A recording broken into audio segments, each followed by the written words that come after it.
Hello friends, आज हम लोग लॉ लेक्चर में देखने वाले हैं क्रिमिनोलॉजी और पेनोलॉजी में एक नए टॉपिक को, जिसका नाम है थ्योरी ऑफ पनिशमेंट, यानी कि पनिशमेंट का सिद्धांत। तो इसमें हम देखने वाले हैं पनिशमेंट के सिद्धांत के साथ में हम लोग देखेंगे क्रिटिसिज्म, एंड लास्ट वन में हम लोग देखेंगे कि इंडिया में कौन सी थ्योरी सुटेबल है। तो चलिए शुरू करते हैं। सबसे पहले बात करते हैं थ्योरी ऑफ पनिशमेंट में इस वर्ड की पनिशमेंट।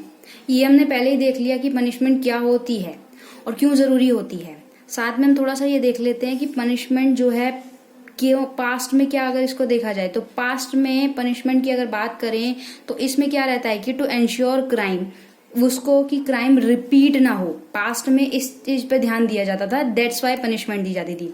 प्रेजेंट में क्या है कि क्रिएट करना, फियर को क्रिएट करना कि अगर जो रॉन्ग डूअर है अगर इस तरीके का गलत काम करेगा तो ऐसा फियर क्रिएट कर देना कि वो इस तरीके से जो है क्राइम ना करे। फ्यूचर में क्या है, फ्यूचर में इसका ये रहता है मेनली कि टू प्रिवेंट क्राइम, क्राइम को जो है प्रिवेंट हो सके, क्राइम से जो बचा जा सके, क्राइम कम हो।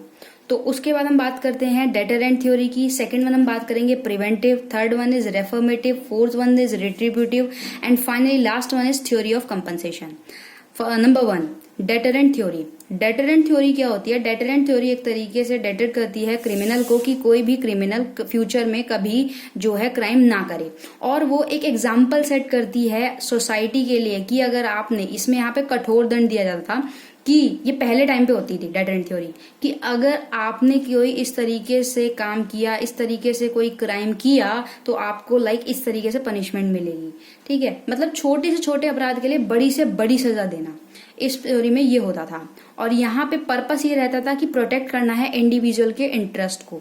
ठीक है, इंडिविजुअल के इंटरेस्ट को यहाँ पे जो है प्रोटेक्ट करना होता है। इस थ्योरी पे क्रिटिसिज्म हुआ। क्रिटिसिज्म ये हुआ कि मान लिया कि भाई ये थ्योरी जो है कुछ कुछ जगह पे सुटेबल है पर हर केस में सुटेबल नहीं है। समटाइम क्या होता है, जो क्राइम होता है कमिटेड अंदर heat of passion, extreme excitement होता है, जब ऑफेंडर उस तरीके से अपना मेंटल बैलेंस खोकर भी कई बारी जो है ऑफेंस कमिट कर देता है। और इसमें अगर दूसरी तरफ हम देखें तो ऑफेंडर क्या है, ऑफेंडर को अगर एक बार पनिशमेंट मिल गई, एक बार पनिशमेंट या इम्प्रिजमेंट इस तरीके से मिल गई तो उसके लिए, उसके मन में एक लंबे टाइम के लिए जो है डर नहीं होगा। ठीक है, एज ए सेम अफ्रेड नहीं होगा। इस बात पे वाल्मीकि जी ने एक बात कही है कि every saint has a past and every sinner has a future. हर अपराधी का एक फ्यूचर भी होता है। सेकेंड वन हम बात करते हैं प्रिवेंटिव थ्योरी की। प्रिवेंटिव थ्योरी, इसका मेन पर्पस ये था पनिशमेंट करना, प्रिवेंट को मेजर करना, जो क्राइम वगैरह है उसके लिए। तो इसमें पनिश जो प्रिलिमिनरी जो क्राइम्स होते थे उसमें क्या होता था, लाइक अबेटमेंट हो गया, कॉन्स्पिरेसी हो गया, जालसाजी वगैरह, अटेम्प्ट वगैरह हो गया, इस तरीके के जो वो होते थे उसमें ही पहले ही प्रिवेंट कर लेना ताकि कोई बड़ा क्राइम ना हो, प्रिवेंट कर लेना, बचाव कर लेना। एशियन टाइम में क्या होता था, ऑफेंडर को क्या होता था, प्रिवेंट कर देते थे doing crime again and again, वो इस तरीके से ना करे। तो इस एग्जाम्पल से समझ लेते हैं कि जैसे मान लीजिए कि किसी व्यक्ति ने चोरी की, उस व्यक्ति के हाथ ही काट दिए जाते थे कि आगे वो कोई और क्राइम ना करे। मॉडर्न टाइम की बात करें तो other preventive are major applied हैं, जैसे like forfeiture of officer, suspension वगैरह, इस तरीके की चीजें। यहाँ पे क्रिटिसाइज कर दिया गया कि आफ्टर जो सफरिंग पनिशमेंट है क्रिमिनल ने, जब वो सफर कर लिया तो उसके बाद वो बेशरम तरीके से हो जाता था, उसे डर नहीं रहता था और वो एक प्रोफेशनल क्रिमिनल भी बन जाता था। तो इस पॉइंट पे यहाँ पे उसको क्रिटिसाइज किया गया। अच्छा, इसमें एक चीज ये देखने वाली है, यहाँ पे इसमें क्या रहता है, इसमें जेल रहता है, ट्रांसपोरेशन रहता है और डेथ पनिशमेंट भी यहाँ पे देखने को मिलती है। उसके बाद बात करते हैं रेफर्मेटिव थ्योरी की। रेफर्मेटिव थ्योरी का जो मेन पर्पस है वो यही है कि रिहेबिलिटेशन ऑफ रॉन्ग डूअर। उसको रेफर्मेटिव का मेन क्या होता है कि जो पर्सन है उसको जो है सोसाइटी में एक गुड सिटीजन की तरीके से, एक तरीके से रिस्टोर कर सके। हम सभी जानते हैं कि जो एक व्यक्ति है वो क्रिमिनल बॉर्न नहीं होता, क्रिमिनल पैदा नहीं होता। कुछ सर्कमस्टांसेस होते हैं, हमने पहले ही पढ़ चुके हैं कि कुछ सर्कमस्टांसेस होते हैं जो उसको क्राइम करने पर मजबूर कर देते हैं या वो ऐसा हो जाता है। तो इसमें कोई डिजीज वगैरह भी हो सकती है जिस तरीके से वो क्राइम करता है। यहाँ पर रेफर्मेटिव थ्योरी का सबसे बेस्ट एग्जांपल है juvenile justice. Juvenile justice good example इसलिए है क्योंकि यहाँ पे रिफॉर्म पे ध्यान जाता है। रेफर्मेटिव होम्स बने हुए हैं, भाई अगर किसी ने कोई क्राइम किया तो रेफर्मेटिव होम्स के थ्रू उसको सोसाइटी में वापस जगह मिल जाती है, वो एक अच्छा सिटीजन बन सकता है। इस बात पे गांधी जी ने एक बात कही है, hate the sin not the sinner. अपराध से घृणा करनी चाहिए, अपराधी से नहीं। अब इस थ्योरी को क्रिटिसाइज किया गया।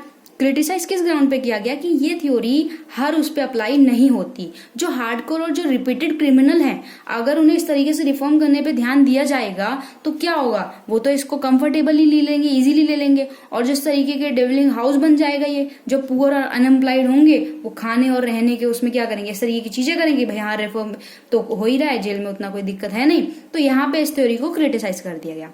फोर्थ वन हमारी थ्योरी है रिट्रीब्यूटिव थ्योरी। रिट्रीब्यूटिव थ्योरी रिवेंज थ्योरी के टाइप से आप समझ सकते हो। इसमें क्या रहता है, प्रिमिटिव रहता है। प्रिमिटिव थ्योरी है, प्राचीन काल की थ्योरी है, अभी की नहीं है। प्राचीन काल में पहले के टाइम पे ये चीज हुआ करती थी कि जो पनिशमेंट होती थी वो क्या रहती थी, सेटिस्फाई फीलिंग रहती थी रिवेंज की। यहाँ पे देखा जाता था एन आई फॉर एन आई, मतलब कि आंख के बदले आंख, दांत के बदले दांत, इस तरीके पे ध्यान दिया जाता था। और जो मोस्ट क्रिमिनल प्रोसीडिंग होती थी वो कौन करता था, जो इंजर्ड पर्सन है। मान लीजिए एक पर्सन है ए, उसने बी की आंख फोड़ दी। अब यहाँ पे वो जो क्रिमिनल प्रोसीडिंग होंगी वो कुछ नहीं होगी, जो आज के टाइम पे जैसे पूरा सीआरपीसी पे क्रिमिनल प्रोसीडिंग चलती है, उसके बाद जो है पनिशमेंट मिलती है, नहीं। अब क्या होगा, पहले के टाइम पे क्या होता था, बी पर्सन क्या होगा, उसने उसकी आंख फोड़ी तो बी पर्सन जो होगा वो ए की आंख फोड़ के अपना रिवेंज लेगा। ये थ्योरी एक तरीके से रिवेंज के बेस पे थी। और रिवेंज कौन लेगा, इंजर्ड पर्सन। बट अगर आज के टाइम की बात करें तो आज के टाइम पे क्या होता है, आज के टाइम पे स्टेट खड़ा है, स्टेट रिवेंज लेगा। और यहाँ पे प्राइवेट रॉन्ग के लिए देखा जाता था, पनिशमेंट मिलती थी। अब इसको क्रिटिसाइज भी किया गया। इसको क्रिटिसाइज इस ग्राउंड पे किया गया कि भाई ये तो गलत तरीका है कि कोई आंख के बदले आंख लेगा, इस तरीके की चीजें करेगा। यहाँ पे तो जो रिगार्डिंग मेथड है वो प्रोटेक्टिंग सोसाइटी, क्योंकि जो सोशल वेलफेयर वगैरह है उसका तो यहाँ पे कोई इंपॉर्टेंस देखने को हमें मिल नहीं रही फिर इस हिसाब से। तो ये यहाँ पे इसको क्रिटिसाइज कर दिया गया। तो इस पे इन्होंने एक बात बोली गांधी जी ने, an eye for an eye makes the whole world blind. अब सीधी सी बात है ना, अगर किसी ने ए ने बी की आंख फोड़ दी और बी ने भी ए की आंख फोड़ दी तो यहाँ पे क्राइम तो रुका ही नहीं ना, ये तो इस तरीके से बहुत, मतलब इस तरीके से पूरी दुनिया ही अंधी हो जाएगी। तो ये थ्योरी यहाँ पे क्रिटिसाइज हुई। उसके बाद बात करते हैं fifth one theory is theory of compensation. अब अकॉर्डिंग टू दिस थ्योरी इसमें क्या ऑब्जेक्ट रहता है, इसमें बेसिकली ऑब्जेक्ट रहता है कंपनसेट करना। कंपनसेट करना किस पार्टी को, जो इंजर्ड पार्टी है, इंजर्ड पार्टी को कंपनसेट करना। मान लीजिए ए ने बी का जो है इस तरीके से अटैक किया कि उसकी प्रॉपर्टी या कोई भी ऐसी चीज जो है खराब हो गई या नष्ट हो गई, तो वो अब क्या होगा, वो उसको कंपनसेट करेगा मनी के उस पे, भाई उसको उतना पैसा उसको देना पड़ेगा। तो ये थ्योरी इस बेस पे है। और बेसिकली देखा जाए तो इस तरीके में क्राइम क्यों होता है, वो इसीलिए होता है कि इस तरीके की कोई जो चीजें हुई हैं वो कहीं ना कहीं इकोनॉमिकल फैक्टर पे फर्क जो है पड़ता है, इसीलिए ये सारी चीजें होती हैं। अब इसको क्रिटिसाइज क्यों किया गया, क्रिटिसाइज इस पॉइंट पे किया गया कि ऐसे तो भाई कोई भी पर्सन जो है, अमीर पर्सन क्राइम करेगा और कंपनसेट कर देगा। तो यहाँ पे इस थ्योरी को जो है क्रिटिसाइज कर दिया गया। इसमें क्या रहता है, paying compensation to loss made, मतलब जिस व्यक्ति का लॉस हुआ है ना उसको कंपनसेशन देना होगा। पहले के टाइम में क्या होता था कि मान लीजिए किसी ने नुकसान किया तो उसको फाइन भरना पड़ता था, और वो फाइन कहाँ जाता था, वो फाइन या पैसा कहाँ जाता था, वो पैसा जाता था राजा के पास। लेकिन अब के टाइम पे क्या है, इस थ्योरी के अकॉर्डिंग अब के टाइम पे ये है कि भाई अगर ए ने बी को इंजर्ड किया है तो बी को कंपनसेशन देगा, ना कि स्टेट को। बी को कंपनसेशन मिलता था, ठीक है। इसका टाइम टू क्लेम क्या रहता है, विद इन 3 ईयर, बाकी टाइम टू टाइम चेंज भी रहता है। अब इसके बाद लास्ट वन हम बात करते हैं कि कौन सी थ्योरी जो है ऑफ पनिशमेंट यहाँ पे सुटेबल है इंडिया में। तो अकॉर्डिंग टू सामंत ने कहा कि जो the perfect system criminal justice का अगर देखें, वो ना तो कि हम रेफर्मेटिव थ्योरी पे ही रह सकते हैं पूरा, ना ही डेटरेंट प्रिंसिपल पे रह सकते हैं। अब इसमें क्या है कि जो भी रिक्वायर्ड होगा, कॉम्प्रोमाइज करना है या क्या करना है, बिटवीन टू में देखेंगे कि डेटरेंट प्रिंसिपल है या क्या चीज करनी है, जो भी उस तरीके से देखा जाएगा कि कौन सा सुटेबल है वो होगा। तो अब इसको अगर एक तरीके से देखें तो रेफर्मेटिव थ्योरी डेंजर भी हो सकती है कि भाई इस तरीके से तो हर कोई क्राइम करेगा, जाके रहेगा और रिफॉर्म होके आ जाएगा। तो ना तो रेफर्मेटिव थ्योरी ही पूरी होनी चाहिए, ना ही डेटरेंट थ्योरी।